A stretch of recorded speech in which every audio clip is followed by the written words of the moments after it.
Thank you, Sarah. The EPP forum is very important for us, so thank you that you're here. We will now have a pause, so a little break, so 10 minutes, 5 minutes. 4 minutes. Well, yeah, oh, I'm sorry, I just jumped over something very important. Alexandre Guessel, on your way, I'm sorry. I just arrived, got a new program today, so I'm sorry. But thank you, you will have, you will teach us something and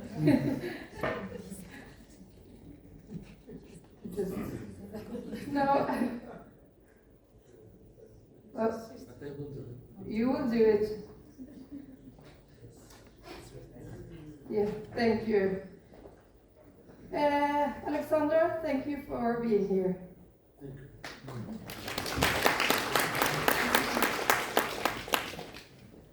I don't know if it works.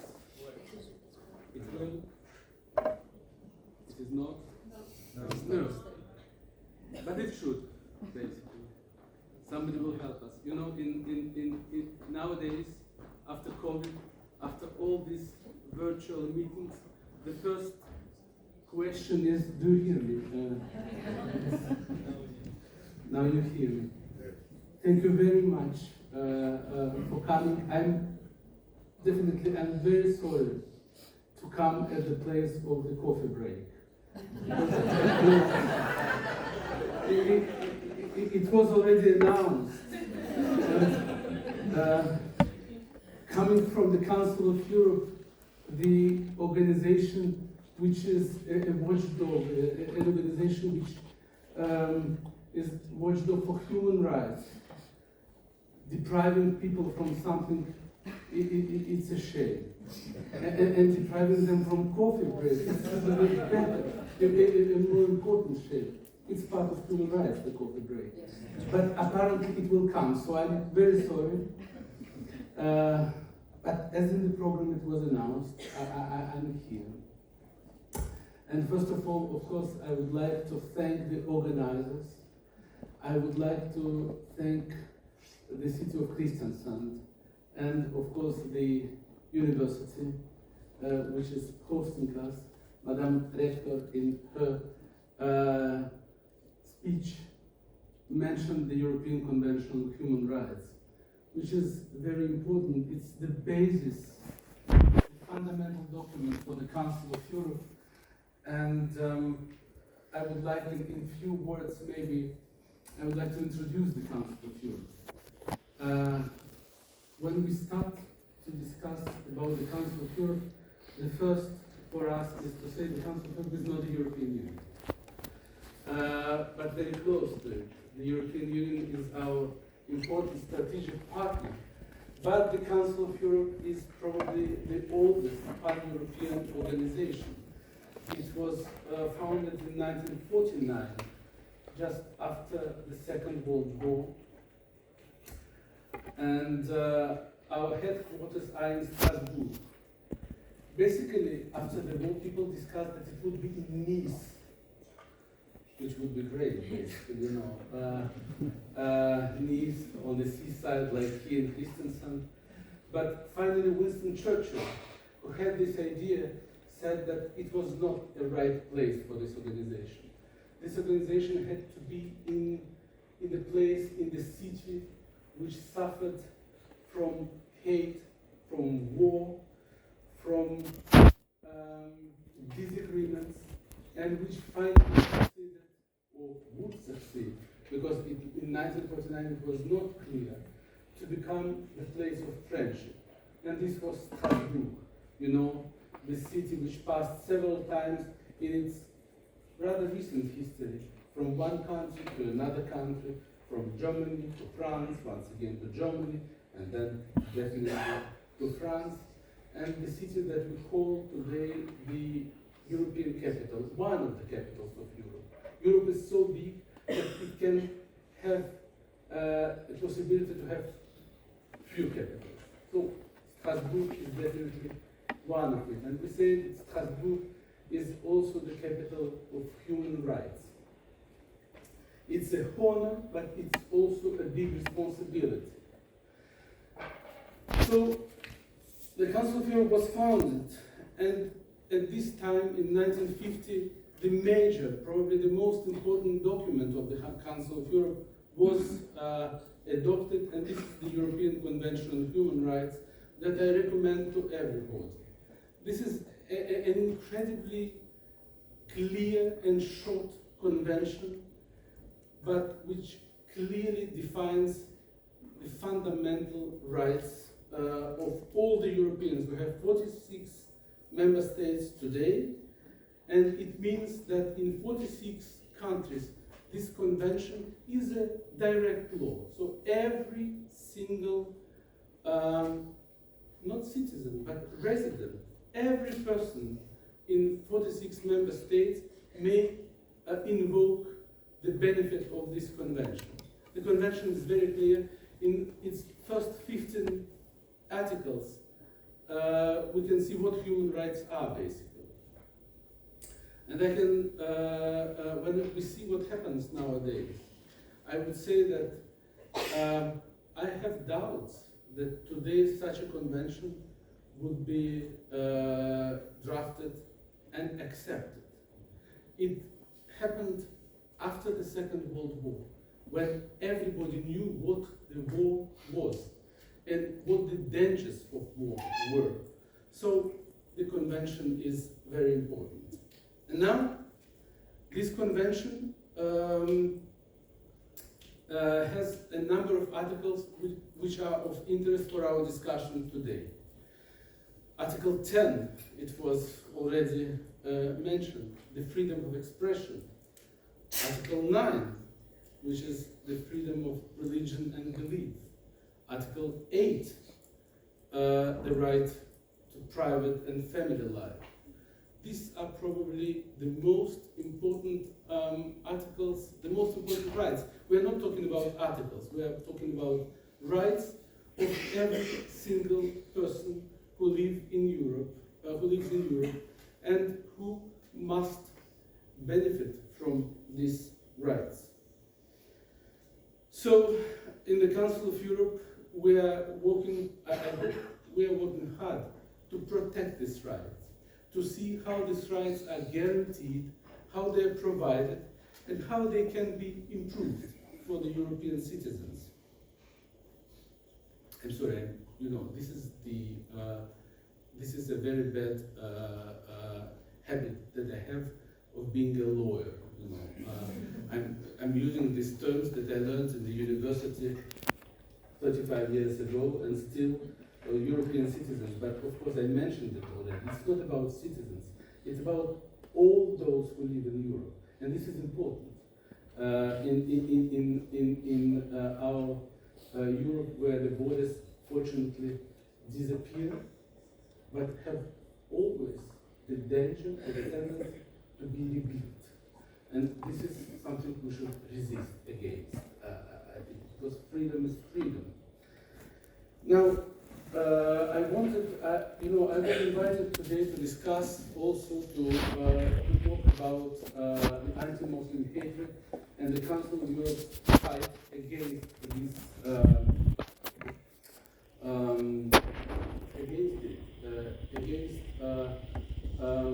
unfortunately, something which we all can witness, which is, of course, a major violation of human rights, which is sort of discrimination and hate, and we are trying to fight against it. Now, I would like to say that in the Council of Europe, we use this term anti-Muslim hatred or anti-Muslim racism. We do not use the term of Islamophobia. It's not that we are talking against it. But as the Council of Europe is the legal organization, we are working with legal terms. and anti-Muslim hatred or racism are well-defined terms. In the General Policy Recommendation number 5 of ECRI, European Commission Against Racism and Intolerance, I will come to it later in a few minutes. I will not spend all the day, of course, to talk, don't be afraid. But the European Commission Against Racism and Intolerance explains why we prefer the term anti-Muslim hatred versus the term Islamophobia.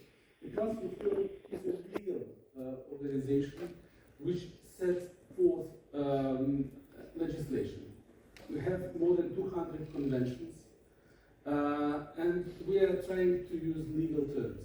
Now, Islamophobia is seen by us as a more political term. I explain. Basically, we will talk about freedom of expression. Freedom of expression covers everything. We can criticize, we can talk about everything. Religions can be criticized. This is a position in the Council of Europe. We can criticize all religions, Christianism, Islam, Judaism, all the other religions. With this, there is no problem, and our Court of Human Rights confirms it. The problem is with hurting and harming the individuals, the believers.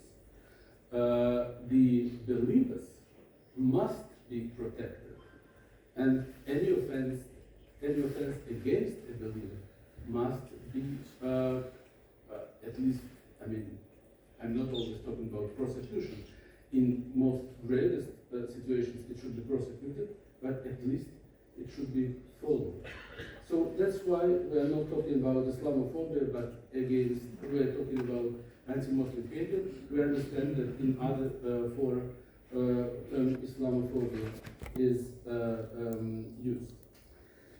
Now, once again, coming to the European Convention of Human Rights, it's the major document of the Council of Europe. All the rest of our legislation is built on the European Convention of Human Rights.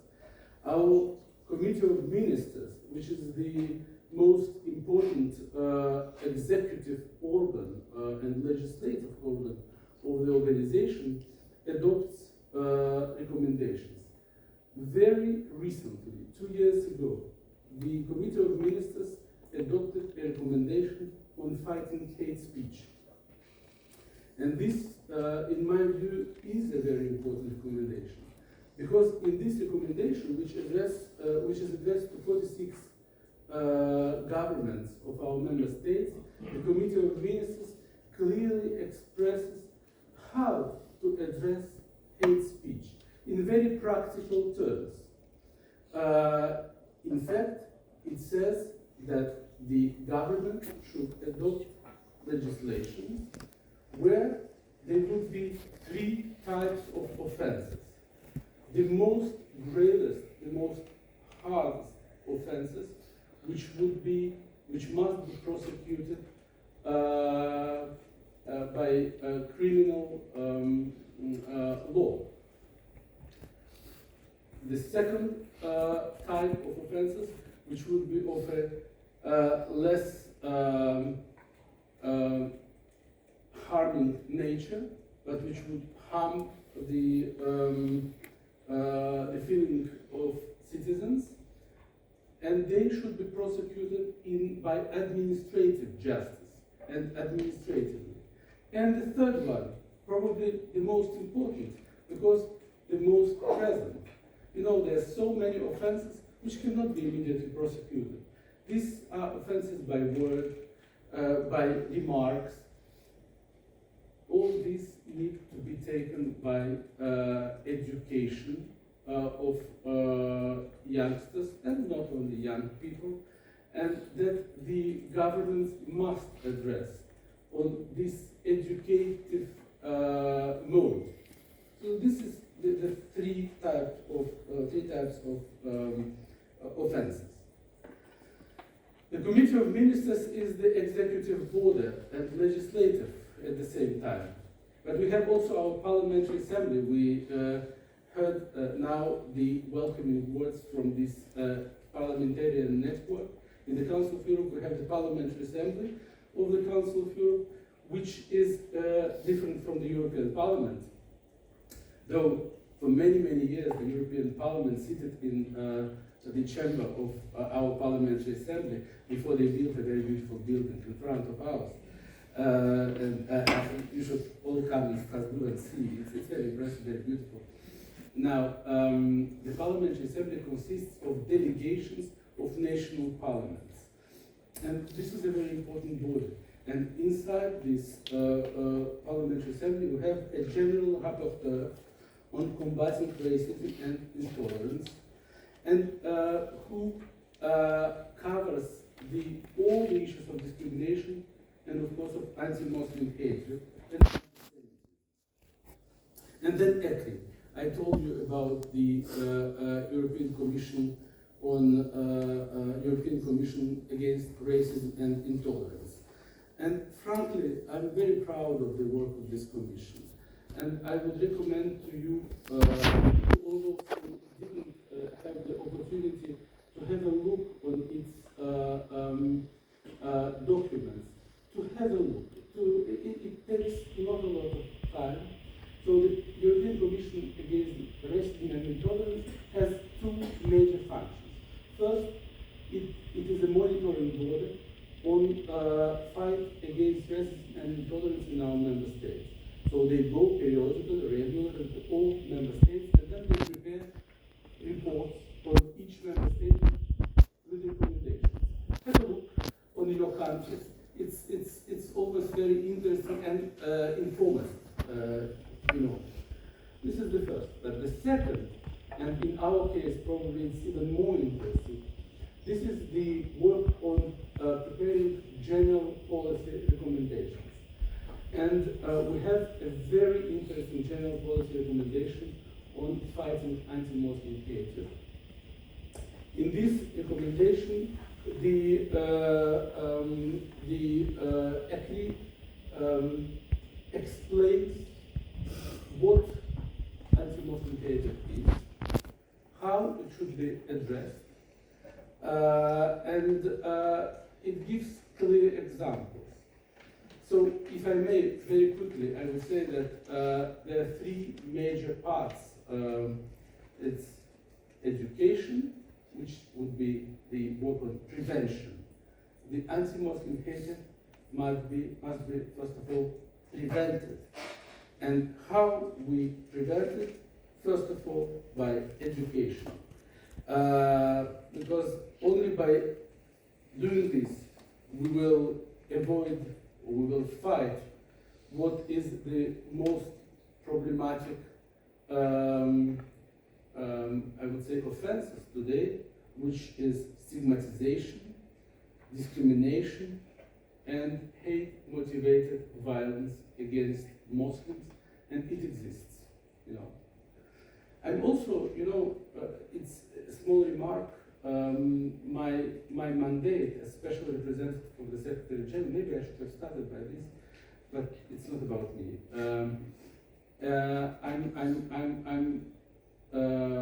I have my mandate focused on fighting against anti-Muslim hatred, anti-Semitism, and all forms of religious intolerance and hate speech.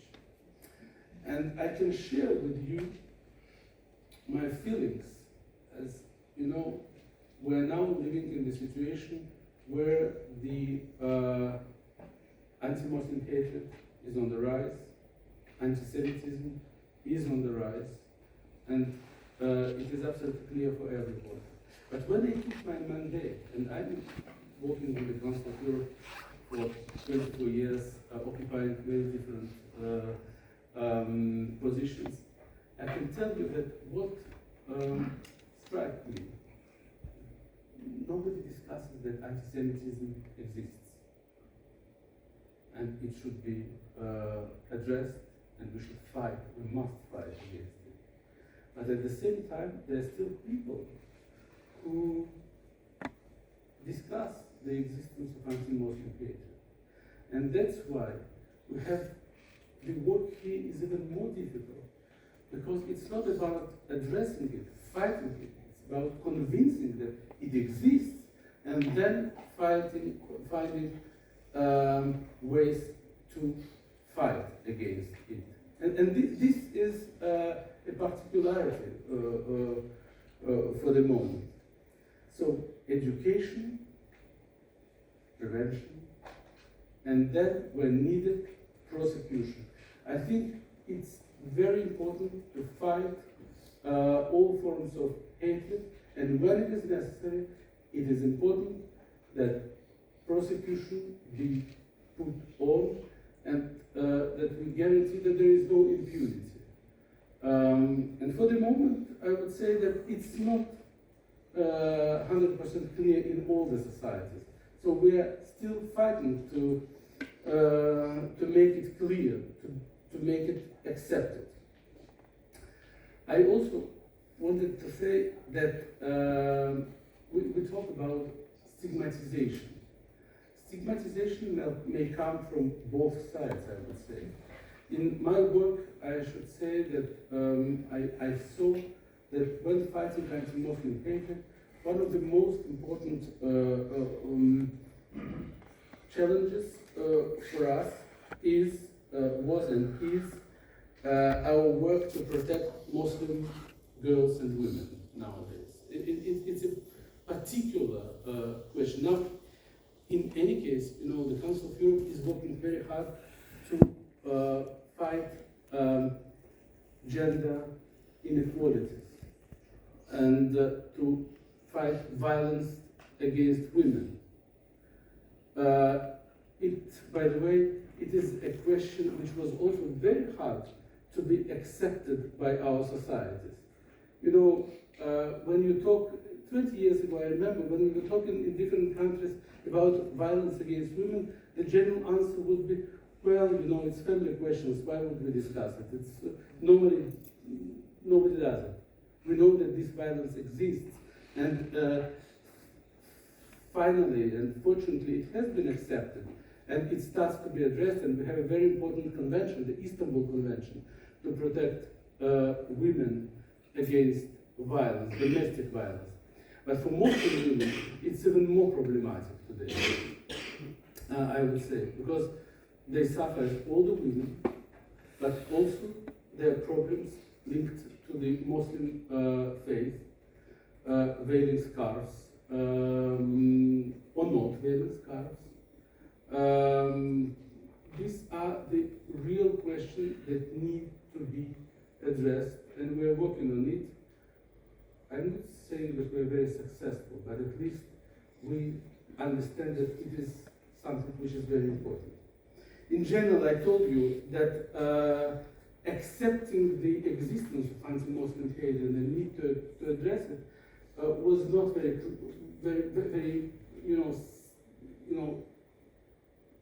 evident for many. So last March, on the 15th of March, here in the Council of Europe, we organized a very important coordination meeting, the first one between our member states and the international organizations to address the coordination on fighting anti-Muslim hatred. These are only first steps. They need to be further addressed. They need to be discussed and implemented. But I think by making these first steps, we at least fix the existence of the problem. And then, if we are successful, we will fix the problem, but it will need cooperation and coordination. I think today, later in the discussion, I will be able to talk about freedom of expression, and I will participate in this debate addressing the case law of the European Court of Human Rights, which is a very important body in the Council of Europe and for all the European courts in general, for all justice in our member states. But at this moment, I would like to thank you for your attention. I'm very happy to be here, and I would like to tell you that our Secretary Generals, because one of our Secretary Generals was a prominent Norwegian politician, Torbjørn Jagland, who made a lot to address discriminations, and our current Secretary General. She feels that fighting discrimination, fighting hate speech is one of the most important challenges that we have in Europe, and they fix these questions as priorities for the Council of Europe. So I thank you very much for this meeting, for being all together here, because these are priorities for all of us. I see that there are questions. I don't know if I have time before the coffee break.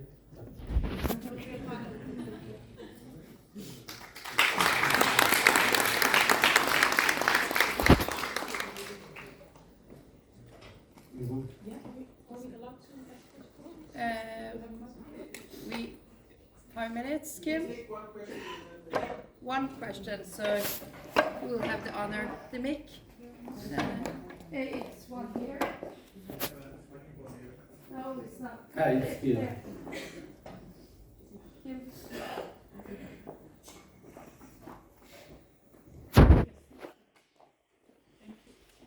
Thank you. Yes, thank you very much for your presentation and your insights. I'm surprised and not surprised that one of your main issues at the moment is getting Islamophobia, or called Islamophobia, recognized. Yesterday I was listening to our colleagues from other European countries, and the things they tell me, which I think we all know, are really very, very bad. So if we hear that in Sweden the mosque was attacked more than 200 times, we hear that in Greece a Muslim woman with a hijab, she can't do any kind of work besides being her own boss, being her own entrepreneur. In France, a mother can't bring her kids with a hijab to the schools. So how many more years and how many more of these institutionalized discrimination against Muslims do we need to finally recognize and know that we have to change something? And it's not in the prevention. We don't need to educate our kids to tell them Muslims are as equal as we are, if on the same time, at the same school, your mother is not allowed to come into your school. So how can you work on prevention and talk about education and stigmatization if on the same time we see it everywhere and we can't even recognize that this is the institutionalized problem that we have, and then still we talk in all these beautiful words and the legal words, etc. Imagine that we will, in a European country, will say a gay mom can't bring her son to the schools. What will happen? Imagine that in a European country we will say Jewish women can't work. Imagine what would happen. Would we need 20 more years to make policies, or would we say this is unacceptable? So when are we going to say this is unacceptable about Muslim hatred? Because it's not about being beaten. I've never been beaten in the Netherlands, alhamdulillah. But I have been criminalized, facing discrimination many times. So if I need to be beaten, I'll arrange some people to beat me, and maybe something will happen. It's not about hate crime. It's about not being accepted as part of society. And this is all clear for years. We don't need more time to think about it or to investigate. We need action now. I'm repeating myself for the people who were here yesterday. I'm sorry. Thank you.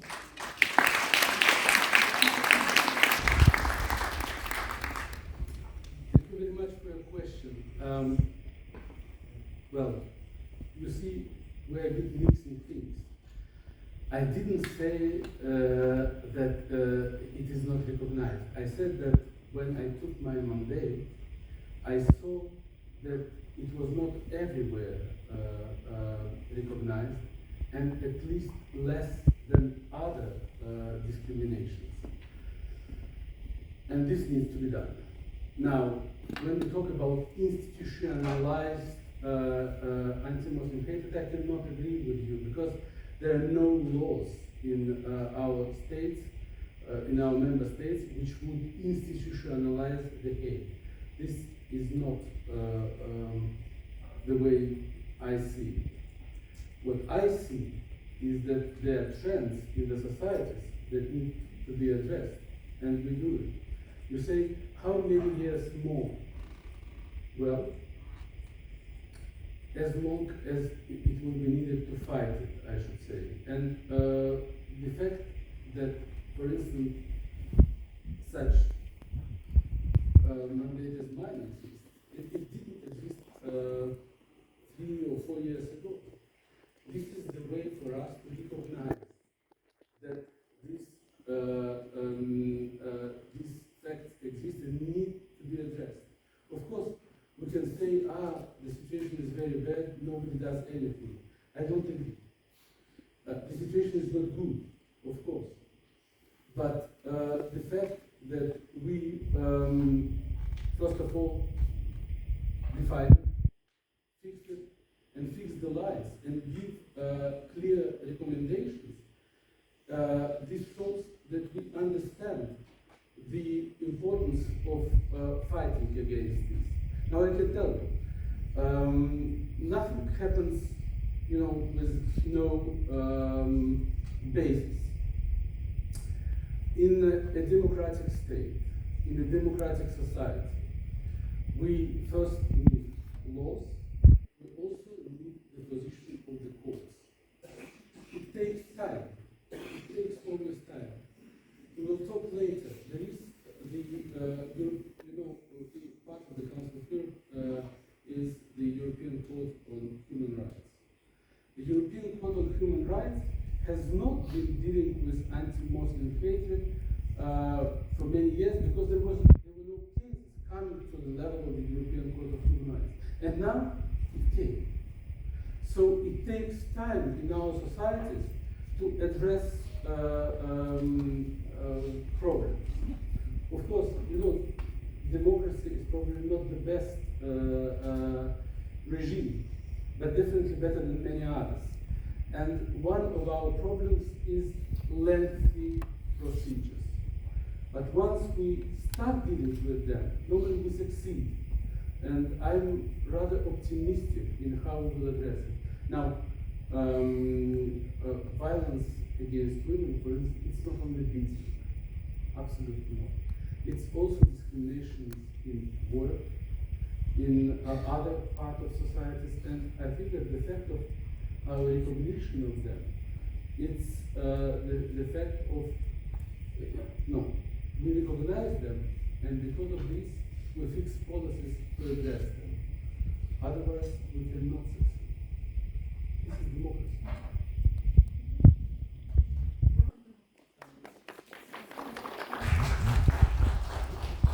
Thank you, Alexander.